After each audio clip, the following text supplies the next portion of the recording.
Hi everyone, this is Killshot from 99 Gaming, and this is The Walking Dead Season 10, Episode 4, live fan reactions. I want to thank each and every one of you for being here. It's hard seeing these shows early, and we do the spoiler stream on Saturday, but just holding all this emotion and everything in, and I wish AMC Premiere would have never done this, but another great episode, and I've been wanting to talk about this with the entire army for the last couple days. This was... The last two episodes, unbelievable. We've got some good stuff to talk about tonight. We're going to get raw reactions. Tomorrow night, we'll do a complete recap. Before we get started, super special shout out to the Patreon Army. Brand new Patreon, Alejandro Martinez. Thank you so much for your contribution. Appreciate you being a part of our channel. And good stuff to talk about. I do have to start out with the Army. What do you guys think? 1 to a 10. Tonight's episode, there were... a couple stories that I think we got some closure to, and then a couple stories that it's going to be big the next couple weeks. So let's get some numbers up on the board, see where everybody's at right now. I'm going 10 again. Sorry, I can't give it anything. I know a few people are going to give it a 9.99. I'm curious. I figured, I was wondering somebody was going to come in low. Two Hands on a Radio, 6.5. I think you're going to see a lot of high scores all over again. Great build-up, great story. Bye, Luke. Bye, Kelly. We've been predicting those two for a little while. And then if you guys saw like the sneak peek for next week, Brandon Rose, right, letting Negan out. You're fast. I had a hard time catching up with you. I mean, he is like such a fanboy. Oh, my goodness. He ain't going to last very long. But... we got some stories to talk about all week long. I got to ask, we'll start out because keep in mind, this is a reaction video. We're not going to do the complete recap. This will be 15 minutes or so. Get your ideas, get your thoughts in here. I want to call on a few people, and then we'll check out Talking Dead. Tomorrow night, we're going to be streaming at 7:30, 9:30, all week long, actually. So be ready for double shots. We're going to be doing 2 streams per night. We'll have some interesting topics to talk about. So, most shocking moment from tonight's episode. What did you guys think? There were some good ones, from Zeke to the Magna Yumiko change in leadership. The obviously with Gage, Aaron's indifference toward. Oh boy, we are going to talk about Aaron. I'm not happy with Aaron, although. I hate to say that we called it, right? I mean, certainly we said that Aaron saw a certain side of Negan, but when Negan got back, it's probably not going to change anything, and sure enough, it didn't. So some people said the kiss, Ella Smith Jr., Zeke and Lydia attack.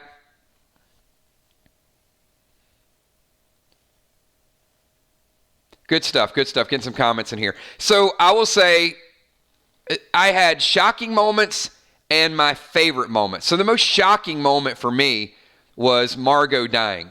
Not that Negan helped, but they just got the death out there, that he killed somebody, and I know it was an accident, but it's like he couldn't be more unlucky, right? Just as soon as Negan starts doing the right thing, and he does the right thing, and now he's being persecuted for it all over again. So great storyline, I thought there. My favorite moment... Probably 2 of my favorite moments were the depth of Judith's character once again. She said that she can be another set of eyes and a friendly set of ears. I thought that dialogue was phenomenal. And the choreography between Judith and Michonne. And you know what's so awesome about The Walking Dead? Lots is awesome, right?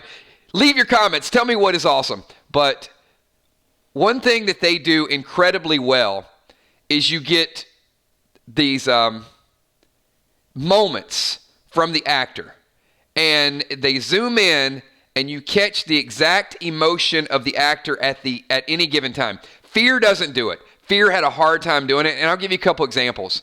When Michonne and Judith were both fighting Hilltop, she just glanced over and you got this smile over. And if that didn't give you cold chills, I don't know, what does. And then there was another one where you see Aaron kind of glance at Lydia and not help Lydia.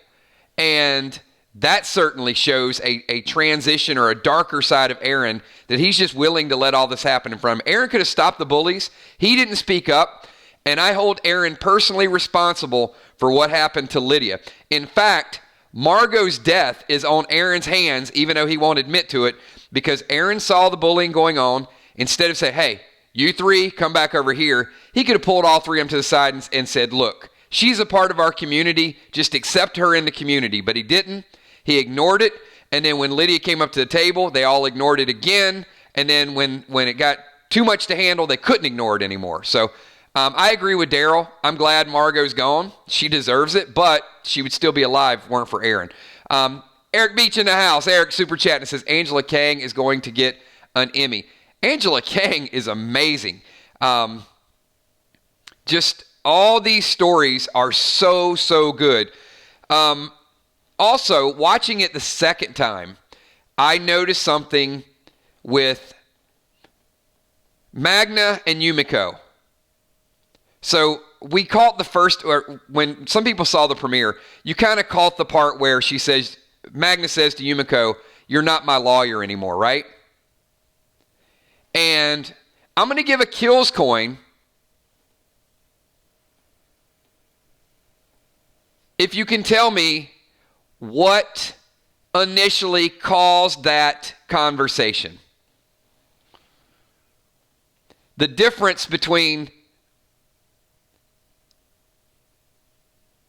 how the relationship started at the beginning of the episode and how distant they seemed at the very end.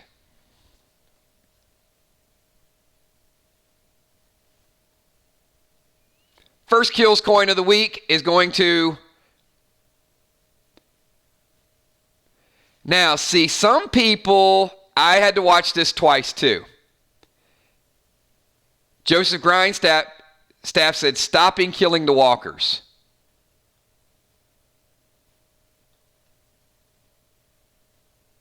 But that was not it. That was not the first time she did it, and I had to watch it twice to find out. There it is. Heart of Nixie, first one to get it. I didn't notice that till the second time, Heart of Nixie. When she stopped them from the walkers, it was the second time. The first time, if you watch it and look at the look on Magna's face, Ezekiel standing there, Magna standing there, and Yumiko just started making decisions like, no, do this, do that, go check on this person. It was like, whoa. So Magna didn't say anything about it the first time, but then the second time around, that's when it was kind of too much. But yeah, we saw it twice in that. I got a super chat in the house. We got Servant Chris. What's up, Chris? Much love to the Army. Amazing episode. Absolutely amazing. Loving the dialogue.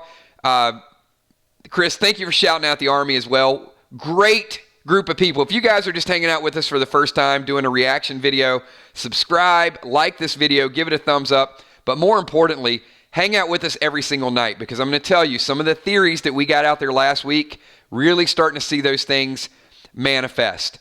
One of the things is, as we talked about Brandon Rose, last week, we were 50-50 on our group, where some people were saying, nope, Negan's not, they're going to go a different storyline. It's not going to go the direction of the comics. He's not going to be freed out of jail. And then bam, it happens. We also talked about Negan getting in a little bit of trouble when he got back, and the group rioting against him, and it happened as well too. So some of those stories we certainly see. We've also predicted Luke and Kelly, and I would say if there's two characters right now, probably the big four we predicted: Luke, Kelly, Rosita, and Ezekiel. So keep those four in mind. But certainly Kelly and Luke are looking, it looks pretty rough. Did anybody feel like, the song at the end, everybody leaving, Luke going back to Oceanside? He's on some limited time.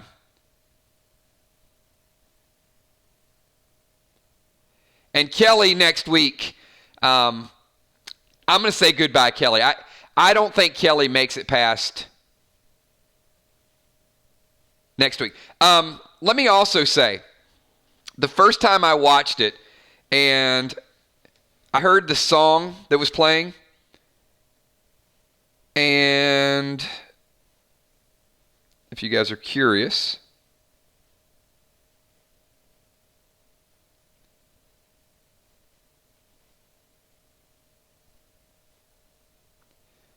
The 1, 2, 3 is actually part of the song.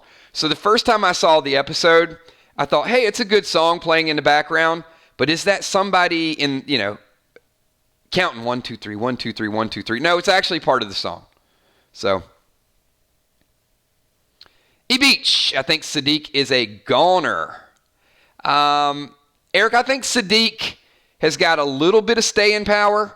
And by a little bit, I'm still going to go with the suicide of Sadiq, but much, much later on.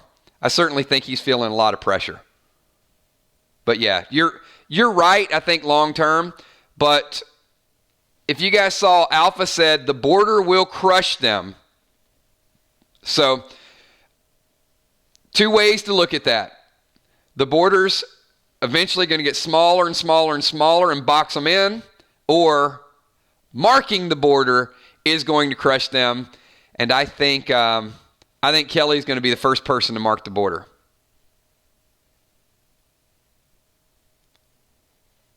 And certainly, how many people think that when Kelly went out on her own, that the border's getting smaller and the group just continues to go into Alpha's territory? I mean, if Kelly goes into Alpha's territory, it's kind of what they negotiated.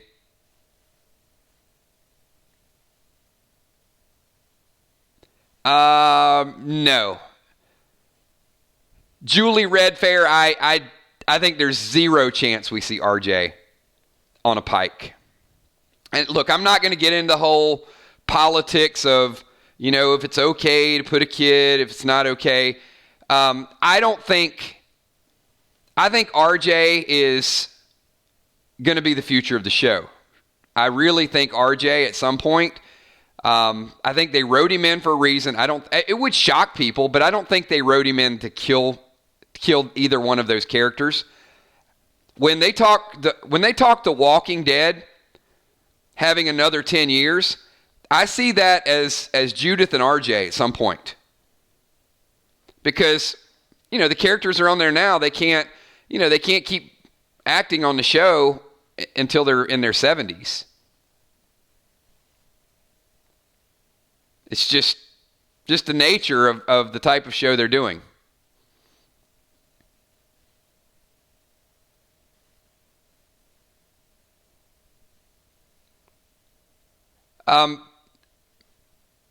Judging by the Pikes that I saw, I'm pretty confident if you go from right to left, it is Kelly on the far right. Then as we start to make our way across, it's going to be Luke, Jerry, or Ezekiel. And now I'm starting to think more and more it's Luke.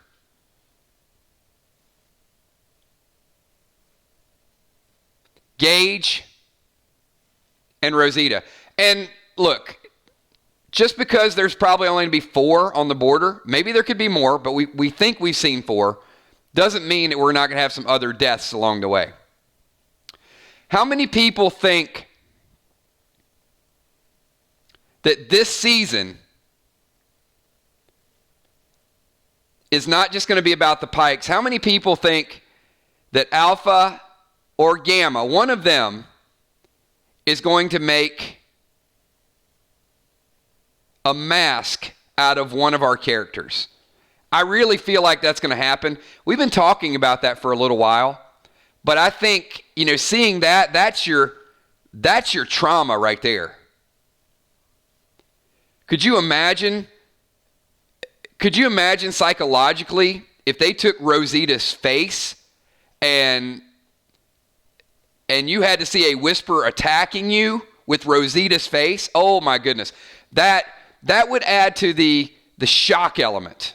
Or a Kelly mask, absolutely. What would that do to Connie? That's the ultimate in warfare. Look, we threw it out there. They still haven't done it yet, but I've got a whole list of predictions that we've had over the last 6 months, And I'm feeling pretty good about all of them so far. The further and further it goes along, there's not any that are super, super crazy that we missed out on. And now we're starting to see the Whispers attack from every angle. Couple points, and I got 11 pages worth of notes, and I know a lot of you guys want to go watch Talking Dead, so I'm going to make a couple more points, another announcement. So we know about some of the best scenes. We know about some of the most shocking scenes, but during this week, I do want to talk about Aaron and how Aaron is starting to change, but I don't know if he's changing for the better. Eric Beach kills. What about Connie without Kelly?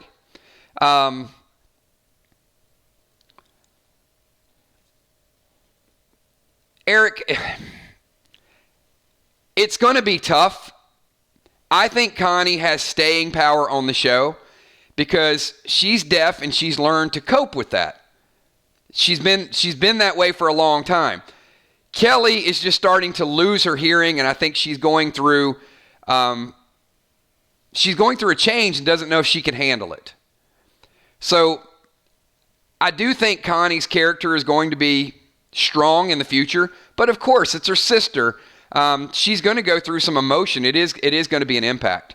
Ecom super chat and says, love how the kiss wasn't as big deal as many thought at first. Ezekiel just feeling vulnerable, and I hope Michonne finds her partner in crime. Absolutely. Ecom, I love this as well. How many of you beat me down quite a bit when I said there is no way that Ezekiel and Michonne would have a relationship? If you're one of the ones that hung me out to dry, hey, it's okay. It's all good. I forgive you. But you guys know where I stood on that topic and said there is no chance that Michonne, no matter how vulnerable she is, and I know you guys started talking about girl code, and it created a whole conversation around girl code, if you guys remember. But yes, that to me solidified the Michonne leaving to look for Rick arc. I'm going to say right now, there is less than a 1% chance that Michonne dies. Not going to happen. The scene tonight just made me feel more comfortable that Michonne is going to transition into a Rick Grimes movie at some point, maybe the last movie, but I think her arc and her destiny is to go find Rick. Look, partner in crime, sounding board, and that walk. 7 years later, she's not forgotten how important he is, and when Maggie comes back with some clues and Virgil comes back, I'm still going to go out on a limb here and say Michonne leaves with Virgil.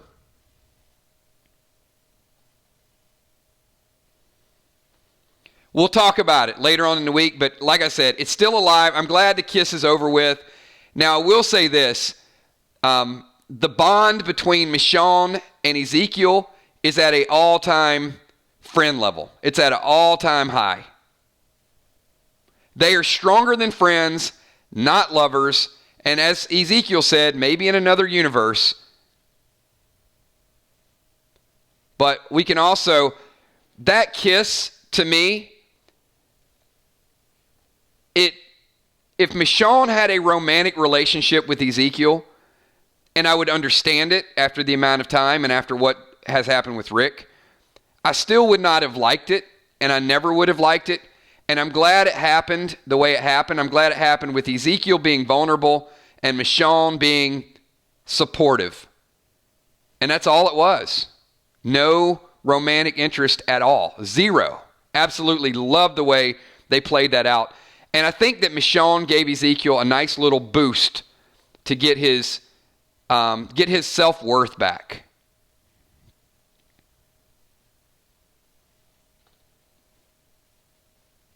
Rosie wants to know, was the kiss a kiss of death for Ezekiel? Rosie, I would say yes, it is, but not in a bad way. Because let's just play that out. If Michonne would not have been there at that time and walked up, talked to him, embraced him, Ezekiel jumps. More than likely, Ezekiel dies. So as viewers, I want to ask you guys this question. And before I ask you, I need you guys to do me a favor. If you guys are loving this season, you're involved in our double shots, you're in our streams, you're involved in our predictions, all of the above, you got to do me a favor. Hit that like button, everybody. Show everybody who watches the playback what the 999 Army is all about. What a great group of people. And I will say this. If you want to talk Walking Dead and you want a group of people to hang out with every night, this is your group. No trolls, you get your ideas, get your opinions. You're going to feel comfortable here. But if you like what we do, then show a little love and appreciation right there. All right, so I do want to say this. I got a question, and I'm going to let you guys go a little bit early tonight, and we'll catch up tomorrow night at 7:30. If you had a choice between, and this is a duh question, but Michonne didn't show up, and Ezekiel jumps and kills himself, of him dying that way, or Ezekiel going in and trying to get revenge for Carol, for Henry, for Benjamin. If Ezekiel goes in and dies doing something brave and heroic, which one are you going to choose? You're going to choose he jumps off and he just ends it that way? Or are you going to choose that he gives his life to take a life or to weaken them for the Whisper War? And I don't think Ezekiel's going to make it through the season. I really don't. Much as I love the actor and as much as I love Ezekiel, I don't see him having long-term staying power as well. I think this is his destiny.